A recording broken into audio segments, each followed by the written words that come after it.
There we go. There we go. That's better. I am keeper of the green line. Oh, yeah. There you go. Okay, here we go. Hey. All right, so now, we're going to get right into it. We're going to have Little Mac versus Game & Watch, Matador versus Neech. Yeah, and a lot of this is just going to come down to Neech being able to keep Matador out of neutral, because Game & Watch definitely can get people off stage fairly quickly, but if Matador could just stay on the stage, he could definitely box out Game & Watch. Yeah, that's the thing with Game & Watch. Like back at home, there's always this guy on Answer's Ladder. He keeps challenging me like almost every single day I'm on, and he uses the Game & Watch, and he keeps losing it. But like the thing with Game & Watch, he may seem lackluster, but his aerials may seem lackluster, but they are really good. Yeah, and I mean with Little Mac, he can't really fight back against those effectively because, as the trailer stated, he's not an air fighter. Exactly. And not only that, Game & Watch's ground game isn't that terrible, you know. Yeah. Like it's not bad. It's good enough to fare well against Mac. But this matchup is basically I want to say it's a little tough for Mac. Yeah, I mean, we're just seeing him keep him up in the air just to rack up that percent, and when he finally gets him into that KO percent, you see him going for those up smashes, and with the armor that those have, it's just really difficult to deal with. Right. Jeez. I mean, just keeping him airborne this entire time with the wind boxes. Yeah, I actually didn't think of it like that. Like the wind box on Game Watch's up air can keep Little Mac in the air. Yep. I like the attempt, but he was reaching for the stars right there. Yep. Oh no, he almost got sent solar there. Oh my god. Oh, he just keeps on there. so much spaghetti in that one instance. Yeah. I mean, it's frustrating when you just have the beep beep keeping you up there forever. Right. Jeez. I mean, that's just the power of wind boxes for you in this game. Yeah. Wind boxes are like very very good in this game. So we're going straight back to FD. Yep. I understand. Yeah, I mean, as long as Matador can just pick up the pace on the ground game and keep himself on the ground, that's going to be where he can really win this. Right. There we go. And a lot of it's going to be challenging those dash attacks from Neech because he does like to use those as a starter for his neutral. So yeah. if Matador can pick up on that, he can definitely bring this back into his favor. Right.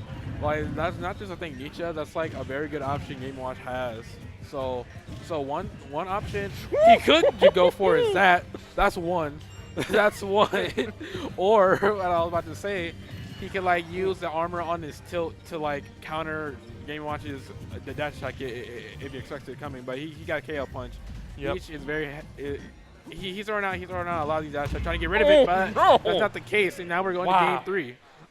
That was a complete turnaround from how the last game went. Bodied. I'm sorry. Yeah. Bodied. Yeah, I mean, he just controlled the ground game that time. Didn't let Neech find any openings. And every time Matador got in, he stayed in and just kept Neech out. Right. Jeez. I mean, just that charge smash attack on that first stock, just sending him flying. That was dirty. That was dirty. Like, that was so clean, it was dirty. Yep. And both of them decided to go right back to the stage. Okay. I can respect it. I mean, honestly, the stage works for both of their game plans because this prevents Matador from having platforms to find his way back down once Neech gets him in the air. But for Matador, it gives him that ground game with no escape that he wants. So exactly. It's definitely something both players can benefit from. Exactly. But however, like one thing Game Watch has, that Nair is very good on their platform. So yep. So I would think he would go to Battlefield, but with Neech's playstyle, he has that brawler playstyle. He wants to stay in your face. He doesn't really care about pressuring. Yeah. Nice use of the side B, get himself out of that situation, punch through the bacon. Ooh. Yep, and this is where you see Neech just trying to find those up smashes, try and close off the stock. Nice use of the counter to get out of there. Yeah, but that up smash is going to take it. You really do have to be patient against Neech once you're in that kill percent because you can't just rush in mindlessly against him. He'll punish you every time. Right. And also Game & Watch, like he gets so much off of punishes. Yep. Like whiff punishes, rush down punishes. Like he has that insanely good up smash. He got his down tilt, got his grab, he got the hammer. Like he has a lot of options that can punish overly aggressive play. Yeah. And now that Neech has gone back to a more defensive play style, finally switching it back up with the dash attack, but as he's playing defensive, he's definitely been able to get a little bit of a lead here against Matador. All right. Yeah, so with that F tilt taking the stock, this is basically, once he gets KO punches, it'll be an even game. Yep. And each knows that he has to be careful. That's it. Matador wins. Yep. 2-1. Once that KO punch is up, one mistake and you're gone. Yeah. And Matador popping off. I don't blame him. Yeah, I mean, he definitely had to bring that from behind, take off that stock so the KO punch